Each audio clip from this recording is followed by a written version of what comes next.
Hola, ¿qué tal? Bienvenidos a una nueva entrega de la lectura del Midrash. En esta ocasión tocan dos parashot, así que la primera, que es Matot, solamente tiene 17 páginas en el Midrash, en la versión del Midrash que estamos leyendo, así que daremos lectura a Parashat Matot. Quiero agradecerles y quiero invitarles a su apoyo. No, es algo que no tiene ningún costo, darle like, suscribir y compartir.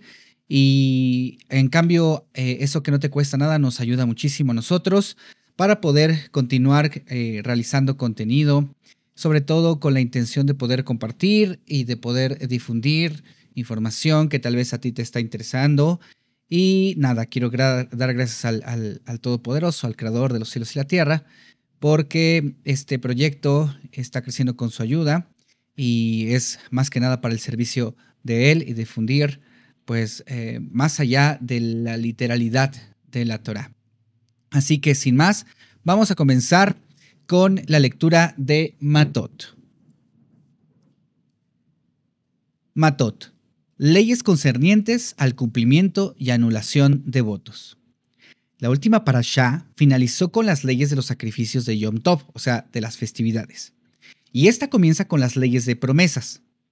La yuxtaposición enseña que todo el que hace una promesa de ofrecer un sacrificio está obligado a cumplir su promesa en el Yom Tov venidero, cuando visita el Beit HaMikdash.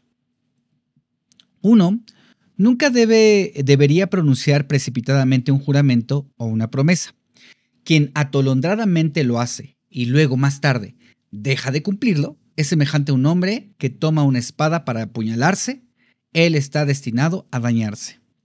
Hay tres situaciones cuando es recomendable para un judío temeroso del Eterno hacer una promesa, siempre que él esté completamente consciente de su compromiso. Aquí el Midrash hace una anotación al pie de página que dice que hay diferencias entre una promesa y un juramento. Ambos son tipos de promesa. Por una promesa nosotros entendemos que una persona promete restringirse a sí misma con respecto a un cierto objeto, por ejemplo. Él hace una promesa de que el vino le está prohibido. Si ningún objeto es comprometido, el término promesa no se aplica, sino más bien se aplica el término juramento. Un juramento es personal. La persona se restringe a sí misma de realizar una cierta actividad, por ejemplo, promete no ir a dormir de noche. Ambos tipos de promesas son obligatorias, aun si no pronuncias el nombre del Eterno.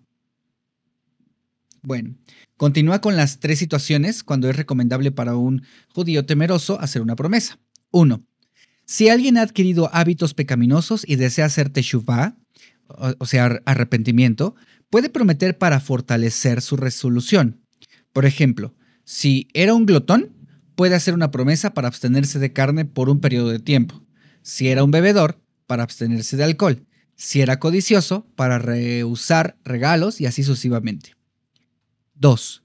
Si una mitzvah se le presenta a alguien, él puede declarar bajo juramento cumplirla para no perder la oportunidad. 3. Hay una tradición de nuestro antepasado Jacob de hacer una promesa en tiempos de aflicción. Huyendo de su hermano, Esav, Jacob hizo una promesa de entregar a Kadosh Baruj Hu 1/10 de todas sus ganancias, si él retornaba a salvo y proveía sus necesidades. No obstante, aún el gran Sadik Jacob sufrió infortunios porque él demoró su cumplimiento de su promesa. Quien promete con resolución a materias tribales, transgrede grandemente y causa un Hilul Hashem, o sea, una profanación del nombre. Ahora nos va a contar una historia.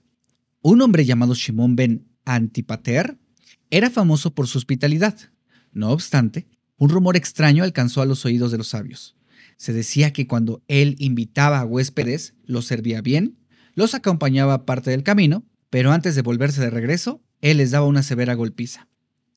Cuando Rabí Yahanan ben Zakkai se le informó de esto, él convocó a Rabí Yehoshua y le ordenó visitar la casa del hombre para investigar el tema. Rabí Yehoshua arribó al lugar de Rabí Shimon y fue cordialmente bienvenido. Él y el señor de la casa se sentaron a estudiar Torah hasta la noche y les fue servida una buena cena. A la mañana siguiente, Shimon le dijo: vayamos a la casa de baños. Cuando ellos retornaron, le fue servida otra satisfactoria comida. Agradeciendo a su anfitrión, el sabio dijo: «Yo debo partir ahora. ¿Quién me acompañará?» «Yo mismo», replicó la señora de la casa. Rabí Yehoshua, caminando delante de su anfitrión, anticipaba nerviosamente la golpiza que podía venir en cualquier momento. El tiempo de despedirse llegó sin incidente y el anfitrión se aprestó a retornar a su casa. Rabí Yehoshua lo volvió a llamar y dijo: «Por favor, permíteme hacerte una pregunta. ¿Por qué vos usualmente azotáis a vuestros huéspedes, mas a mí no me pegaste?» Replicó Shimón: «Tú eres un Talmid Jajam, y te condujiste tú mismo noblemente en mi hogar. Los otros huéspedes usualmente hacen todo tipo de juramentos. Ellos juran no comer o beber o hacer otras cosas y luego hacen caso omiso de sus promesas. Yo he oído que quien toma un juramento y lo profana merece el castigo de 40 azotes.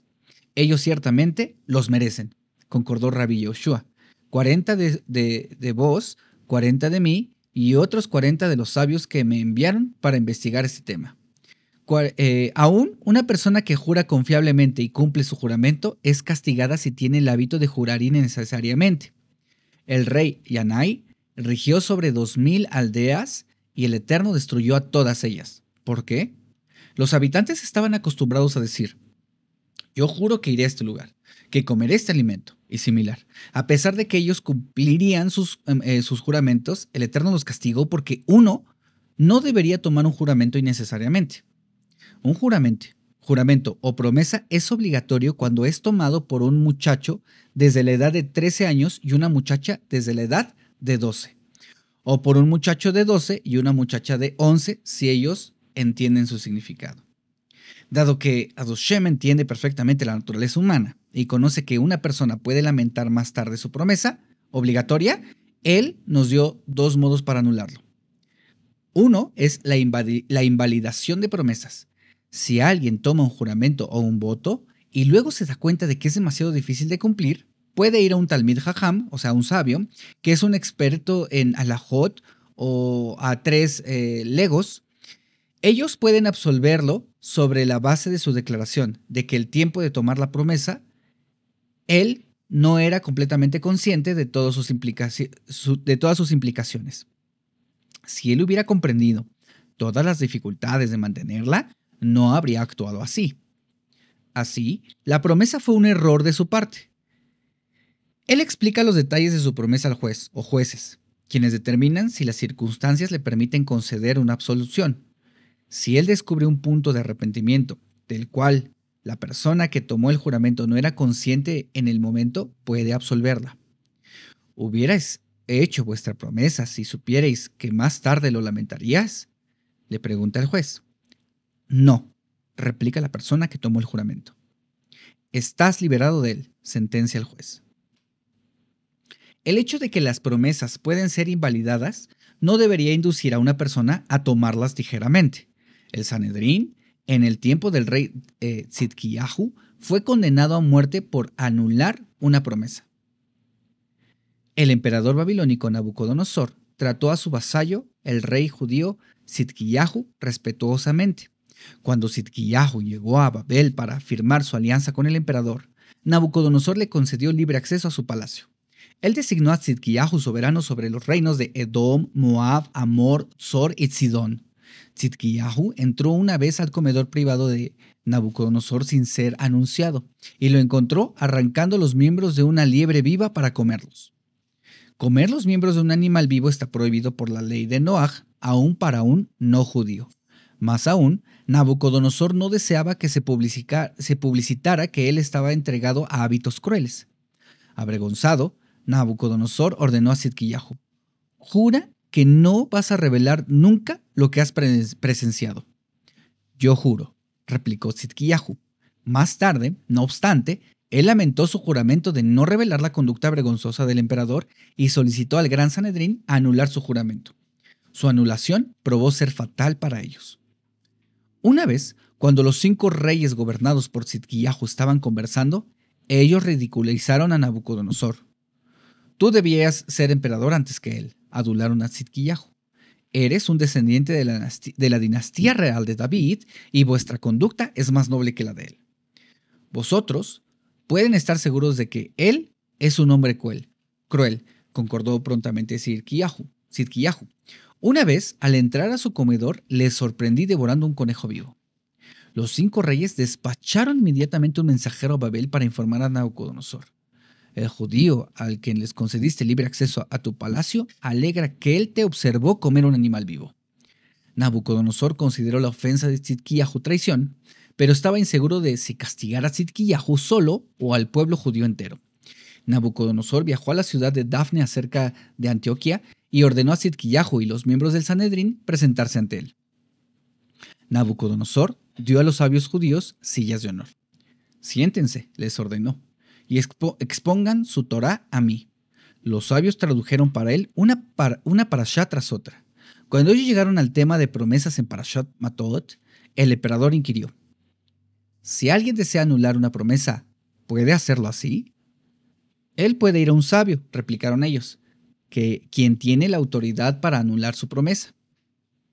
Ahora yo sé cómo Sidkiyahu me traicionó, los acusó el emperador. Él vino a ustedes y ustedes anularon su juramento. En gran temor de ser puestos a muerte o cruelmente torturados por el emperador, los sabios apelaron al Todopoderoso para evocar los grandes méritos de sus antepasados y asistirlos. Pero Adoshem no aceptó sus oraciones. Nabucodonosor ordenó que cada miembro del Sanedrín fuera atado por su cabello a la cola de un caballo, y fueran arrastrados desde Jerusalén a Lud. Ese trágico evento fue uno de los muchos que presagiaron la destrucción de Jerusalén y el Bet HaMikdash. La otra forma es anulación de promesas. Algunas promesas tomadas por una muchacha pueden ser anuladas por su padre y algunas de las promesas de una mujer casada pueden ser anuladas por su marido.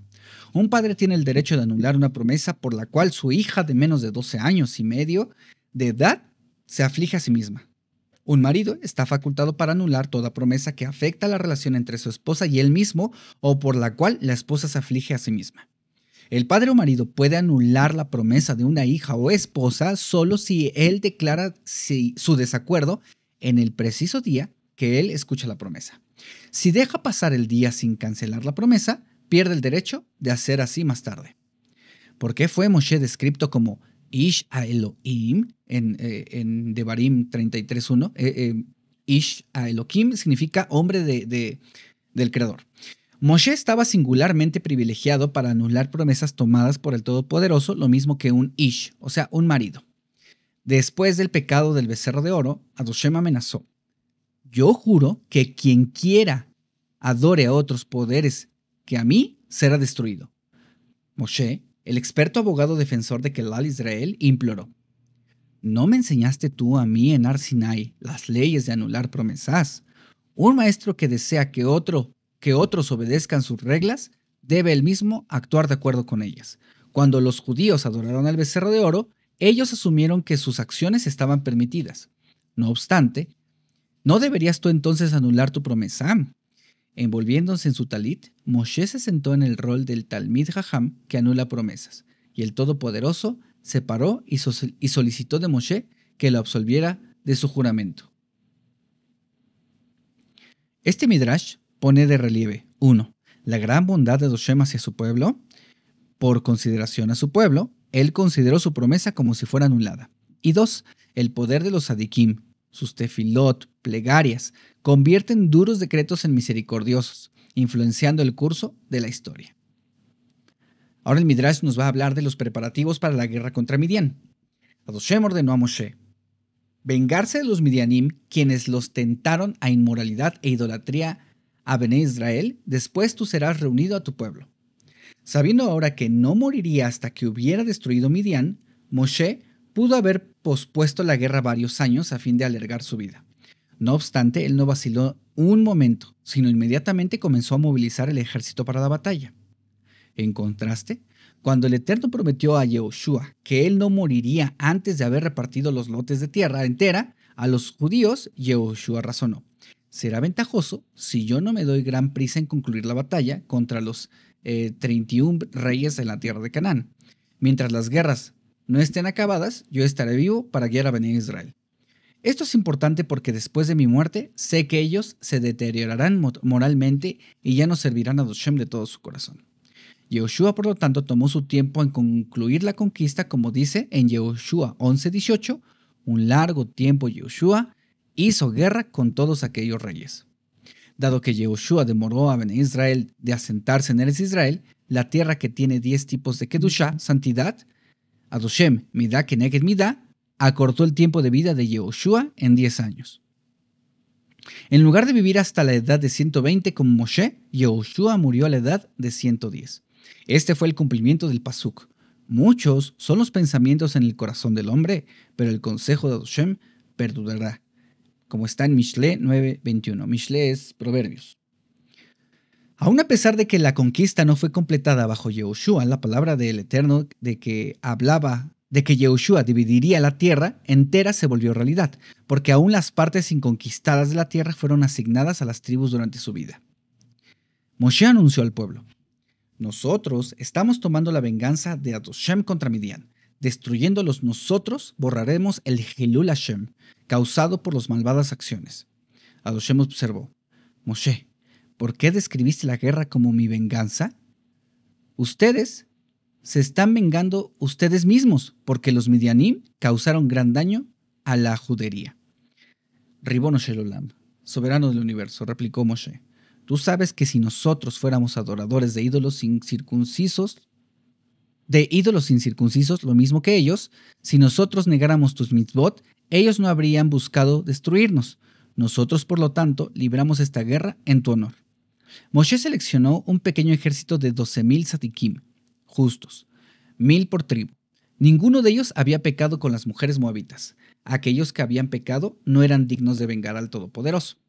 Otros 1,000 judíos de cada tribu fueron escogidos para custodiar las posesiones del ejército y para suplir comida, y un tercer millar por tribu se paró en oración acerca del campo de batalla. Moshe designó a Pinjas como uno de los líderes en la guerra contra Midian. Moshe no condujo la batalla personalmente porque él había vivido en Midian y no podía devolverles con guerra la bondad mostrada a él por sus habitantes. Moshe explicó que Pinjas, quien mató a Zimri y Cosbi, complete la mitzvah participando en la guerra. Cuando los soldados oyeron que Moshe estaba destinado a morir inmediatamente después de la guerra, rehusaron participar. Cada soldado rogó a Moshe: por favor, enlista algún otro en mi lugar, yo no quiero ir a guerrear.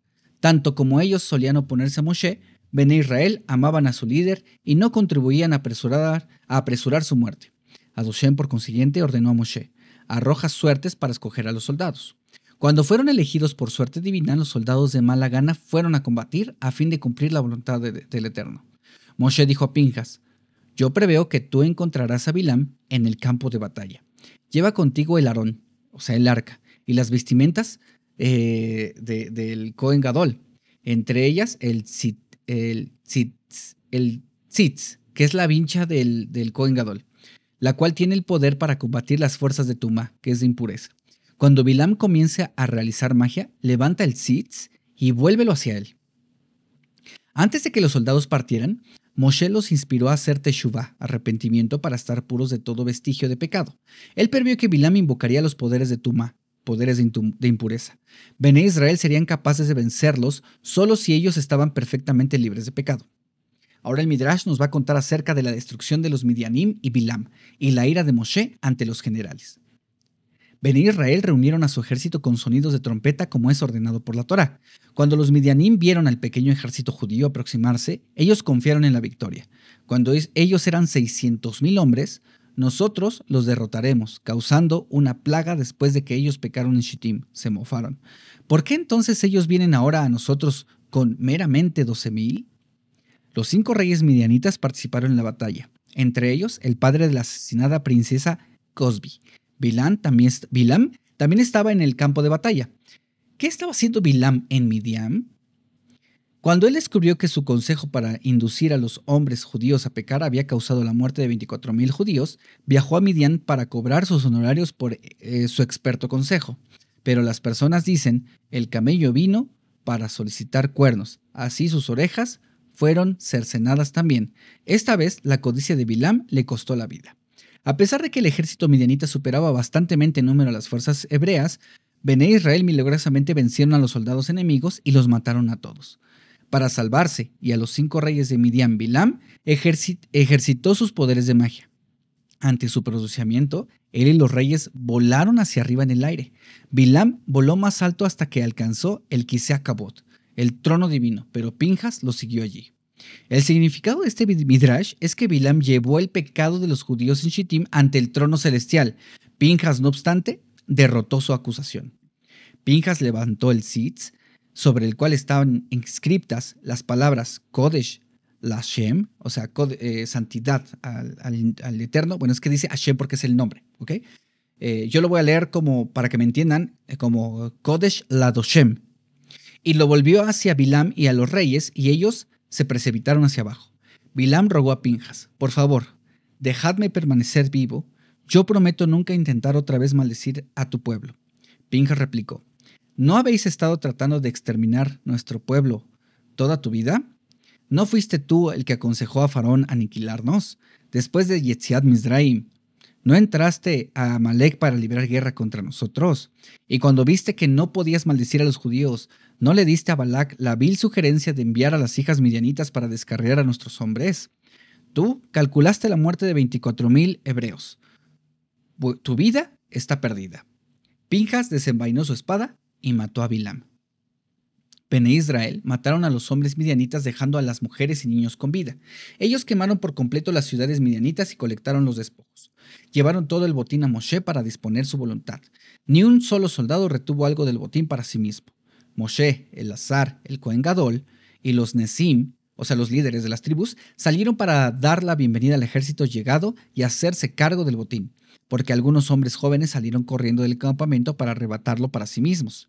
Cuando Moshe vio que Bene Israel habían traído mujeres y niños midianitas como cautivos, él se encolerizó ante los generales.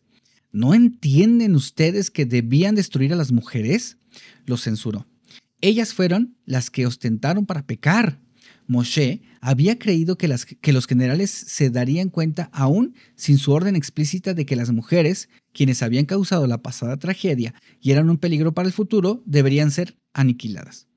Quizás, dijo Moshe a los soldados, ustedes se degradaron para pecar en Shittim y por consiguiente permitieron a que las mujeres permanecieran vivas. No, replicaron ellos únicamente. Ni uno solo de nosotros pecó.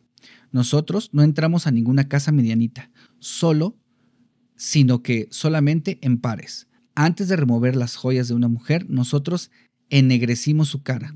No obstante, dijeron los soldados, nosotros queremos ofrecer sacrificios para expiación. Los soldados explicaron: nosotros deseamos hacer enmienda por todo pensamiento pecaminoso. Dado que no pudimos evitar ver a las mujeres midianitas, deseamos purificarnos nosotros mismos de todo pensamiento impuro. A pesar de que él acababa de regañarlos por dejar a las mujeres sobrevivir, Moshe no pudo evitar alabar al maravilloso ejército cuyo nivel de Kedushá era tan alto que sus miembros estaban preocupados acerca de malos pensamientos.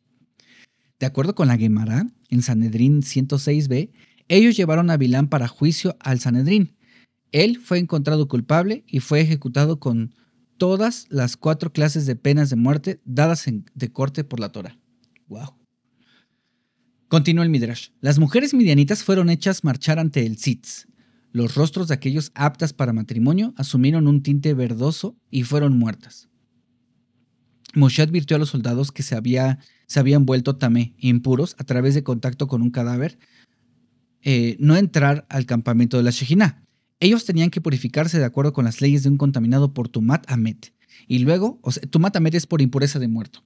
Y luego ser salpicados por las aguas de la Paradumá, la vaca roja. Ahora el Midrash nos va a contar acerca de Elazar, explica las leyes de kasherizar vasijas impuras. Moshe y él distribuyen el botín. Bene Israel habían capturado en esta guerra vasijas previamente utilizadas para alimentos no kasher. Elazar ahora explicó al pueblo las leyes de kasherizarlas.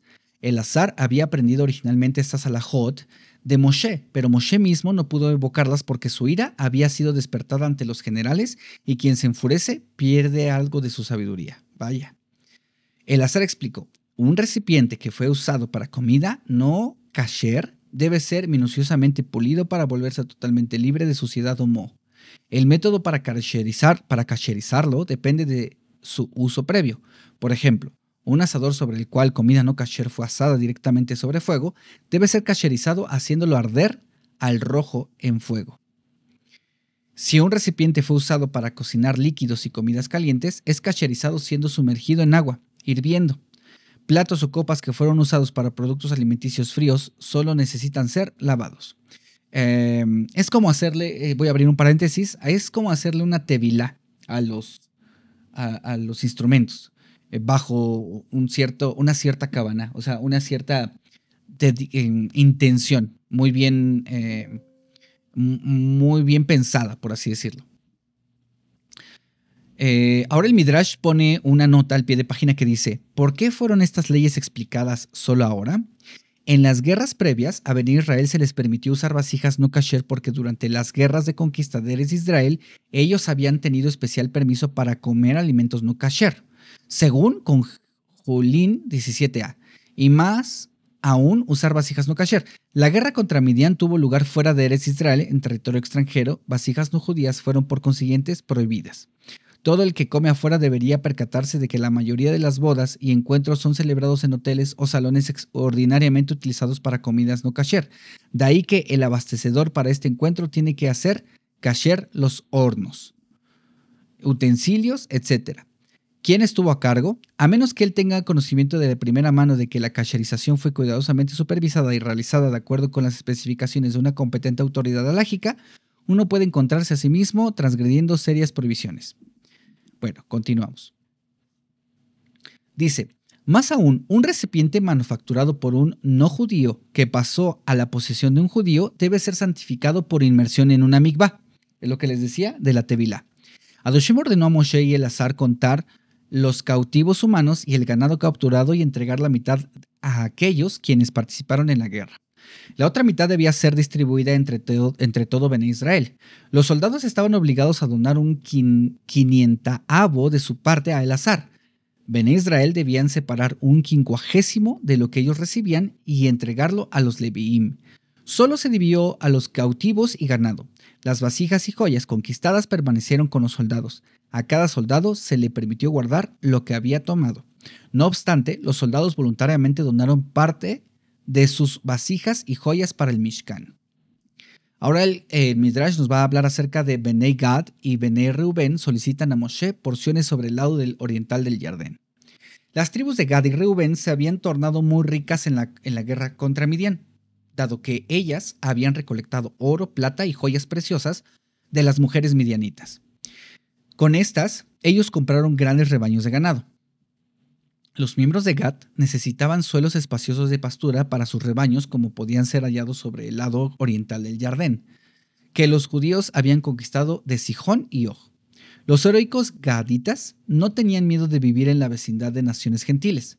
Por consiguiente, solicitaron a Moshe permiso para asentarse sobre el lado oriental del Jardín. Los miembros de Reubén, quienes eran vecinos de Gad bajo la misma bandera, se unieron a ellos en la petición. Las dos tribus solicitaron: déjanos permanecer en el lado oriental del Jardín y asentarnos aquí. Tememos que no se nos pueda asignar suficiente tierra de pastura para nuestros vastos rebaños en Eretz Israel. Nosotros estamos siguiendo las huellas de nuestros antepasados, quienes determinaron sus lugares de asentamiento de acuerdo con las necesidades de su ganado. Los hijos de Jacob explicaron al faraón: nosotros vinimos a residir en Egipto porque hay una pesada hambruna en la tierra de Canaán e insuficiente suelo de pastura para el ganado. Abraham e Isaac también solían viajar a vecindades donde sus rebaños encontraban alimento. Más aún, nosotros tenemos temor de que si nos asentamos en Eretz Israel mismo, nuestros numerosos animales puedan pastar en los campos de otros o mordisquear de árboles o raíces que no son nuestras. Asentándonos sobre amplias haciendas en el lado oriental del Jardín, nosotros evitaremos robo. Nosotros también sabemos que tú, Moshe, no cruzarás el Jardín para entrar a Eretz Israel. Nosotros deseamos permanecer contigo en el lugar donde serás enterrado. Moshe replicó: si ustedes permanecen aquí antes que participar en la conquista de Eretz Canaán, sus hermanos creerán que ustedes tienen miedo de los enemigos de los hebreos. ¿Quieren una repetición del incidente de los espías quienes causaron pánico entre el pueblo? A causa de ellos, toda la generación erró en el desierto por 40 años y murió allí. Si ustedes se apartan de Adoshem, todavía causarán a los judíos permanecer en el desierto por otros 40 años. Los Benei Gad y Benei Rubén replicaron: nosotros construiremos establos para nuestro ganado y ciudades para nuestros hijos aquí, en el lado oriental. Luego dejaremos a nuestras familias y posesiones y viajaremos junto con ustedes a Eretz Kenán, libres de nuestras familias y equipaje. Podemos viajar al frente de todos ustedes. Nosotros pelearemos enfrente toda batalla. Moshe reprochó a las dos tribus: ¿por qué mencionas ustedes construir establos para su ganado antes que ciudades para sus hijos? Parece que asignan más importancia a sus posesiones que a sus hijos. ¿Cuál es el significado de este pasuk? Tehilim 75, 6 y 7 dice: porque no por salir hacia el oeste, ni del desierto a las montañas, porque Adoshem es el juez, él humilla a uno y levanta a otro. El versículo revela que una persona no necesariamente se vuelve rica por viajar por negocios de este a oeste, o por aventurarse a los lugares distantes, tales como montañas y desiertos. Más bien, si así ha sido ordenado, Adoshem despoja de dinero a una persona y provee para algún otro. Los nombres hebreos relativos a dinero indican su movilidad. Por ejemplo, la palabra para posesiones en hebreo es nehasim. ¿Por qué son posesiones llamadas así, nehasim? La palabra nehasim indica que después del fallecimiento de una persona, sus pertenencias son sustraídas de ella y entregadas a otro. Nehasim está relacionada con mejusé, que significa ellas son ocultadas de él. Otra palabra que se utiliza para dinero es suzim, un tipo de moneda. Significa que aun cuando una persona está viva, su dinero cambia de manos moviéndose de un lado a otro. Suzim es derivado de la palabra raíz lesus, mover. Mamón. Mamón es una contracción de ma, ata, moné. ¿Qué estás contando? Es realmente nada. Otra palabra para dinero es dinero, que se dice maot. Maot significa malaet, que en español es ¿qué acerca del futuro? Dinero no es una posición eterna, como son Torah y mitzvot, sino permanece con una persona solo por un cierto periodo ordenado por Adoshem. Todos estos términos para dinero enseñan a una persona que su dinero sirve a su propósito apropiado solo si ella lo usa en el servicio a Adoshem. Una noble mujer romana preguntó a Rabbi Shimon ben Halaftá: ¿en cuántos días creó el Eterno el mundo? En 6, replicó él. Ella preguntó: ¿qué ha estado él haciendo desde entonces? Adoshem ha estado ocupado construyendo escaleras para el propósito de elevar a algunas personas y bajar a otras, le explicó él. Adoshem hizo al botín midianita caer en manos judías, dado que él había destinado aquellas posesiones para los judíos. No obstante, los hombres de la tribu de Gad y Rubén se esforzaron en demasía a sí mismos en colectar despojos. Dado que ellos estaban demasiado interesados en sus posesiones materiales, ellas no les trajeron bendición. Sobre las tribus de Gad y Rubén está dicho: una herencia puede ser adquirida raudamente al principio, pero su fin no será bendecido, como está escrito en Mishle 20:21. Mishle es Proverbios. Las tribus sobre el lado oriental del Jardín fueron exiliadas antes que aquellas en Eretz Israel, como dice en el Divrei Hayamim 1:5, Divrei Hayamim, o sea, Crónicas 1:5-26. Y Adoshem de Israel incitó a Pul, rey de Ashur, y a Tigelat Pilnesar, rey de Ashur, y él exilió a Reubén, Gad y la mitad de la tribu de Menashe. Ellos mismos acarrearon su castigo, dado que se separaron de sus hermanos y vivieron lejos del centro espiritual. Ellos declinaron espiritualmente antes que las otras tribus, de ahí que fueron exiliados más temprano. Cuando Moshe dividió el territorio de Sihón y Og entre Gad y Reubén, él se dio cuenta de que era demasiado vasto para solo 2 tribus. Por consiguiente, seleccionó a otra tribu para morar con ellas. Escogió la mitad de la tribu de Menashe. ¿Por qué? Adoshem así devolvió una vieja deuda. Su fundador había causado a los fundadores de todas las tribus rasgar sus vestimentas. Todas las acciones son recompensadas por el cielo midá keneged midá, o sea, medida por medida. Los hijos de Jacob le causaron rasgar sus vestimentas cuando ellos le trajeron las falsas nuevas de la muerte de Joseph. Adushem, por consiguiente, les hizo también a ellos rasgar sus vestimentas. Cuando la copa del virrey egipcio Joseph fue encontrada en el saco de Benjamín, ellos rasgaron sus vestimentas en desesperación. También Joseph causó a sus hermanos rasgar sus vestimentas. A cambio, su descendiente Yehoshua rasgó sus vestimentas. Cuando Bené Israel perdieron la guerra contra la ciudad de Ai en la conquista de la tierra de Canaán, Yehoshua desgarró sus vestimentas al enterarse de las malas noticias. Al pie de página dice: este midrash sigue a Bamidbar Rabá 23:14, en que Sanjerib, quien era también llamado Pul y Tigelat, como está escrito en Sanedrín 94, primero exilió a las 2 tribus y media. No obstante, Ejá Rabá, en Pesikta Eijá Rabatí 5, cita una controversia acerca de cuáles tribus fueron exiliadas primero, y Rashi, en Yehoshua 8:23, sigue la segunda opinión allí, que Zebulún y Naftalí fueron exiliadas primero. Malbim, primer libro de Crónicas, 1 Divrei Yamim 5:26, intenta conciliar los dos pareceres. Ok, cierro el paréntesis del pie de página que está escrito y continúo.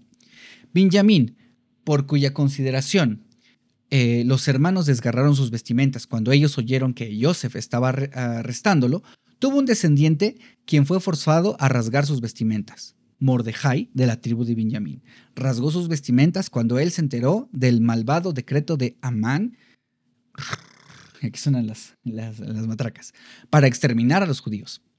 El hijo de Joseph, Menashe, persiguió a las tribus para demandar de regreso a la copa de su padre. Él fue la causa directa del rasgado de sus vestimentas de los hermanos. Midá keneged midá, su porción fue desgarrada por la mitad. Mitad de su herencia estaba en Eretz de Israel y la otra mitad sobre el lado oriental del Jordán. En el tiempo de Yehoshua, Bené Gad y Bené Rubén mantuvieron lealmente su promesa de marchar y batallar a la cabeza del ejército hebreo por 14 años hasta que la tierra fue distribuida. Ellos permanecieron separados de sus familias. Al entrar a Eretz Israel y darse cuenta que qué tierra bendita y fértil era, las 2 tribus y media exclamaron: hubiera sido mejor para nosotros recibir una pequeña porción en Eretz Israel que 2 veces tan amplia en el otro lado del Jordán. En el lado este, nosotros tenemos que invertir mucho más esfuerzo y trabajo para levantar productos. Su suelo carece de fertilidad, de la fertilidad de Eretz Israel. Solo la propia Eretz Israel, más no el lado oriental del Jordán, fue bendecido como una tierra abundante en leche y miel.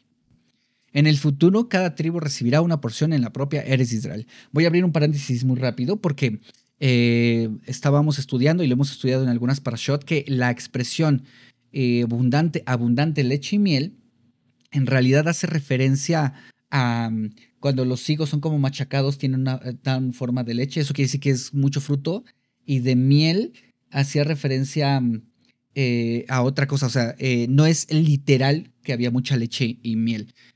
No recuerdo en ese momento a qué se refería la expresión de miel, pero no es literal, y es hermosa la explicación. Espero investigárselas y dárselas pronto en una entrega posterior.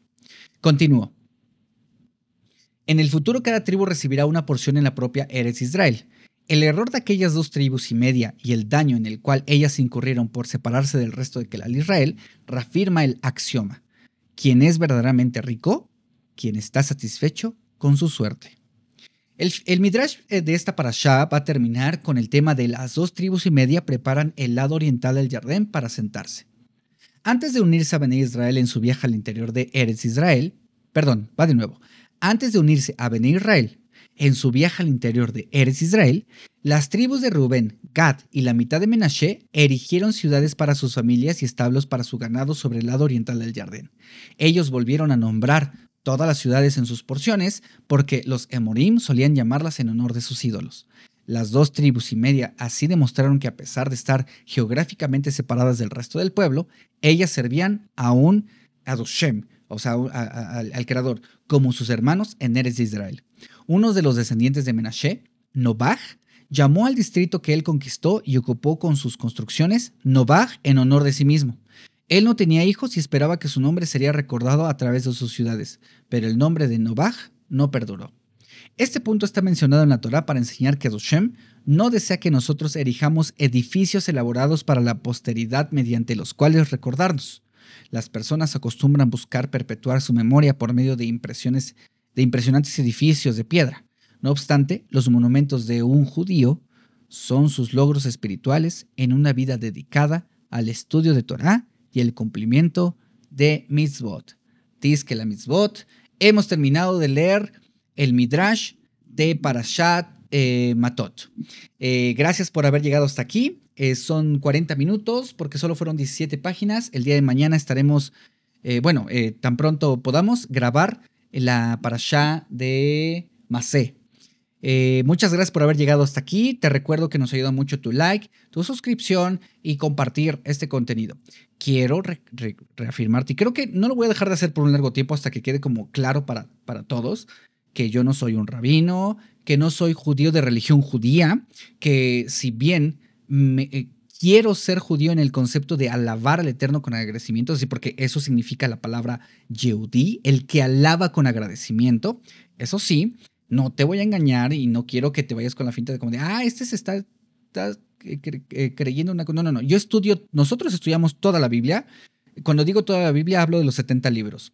Alex, ¿por qué 70 libros?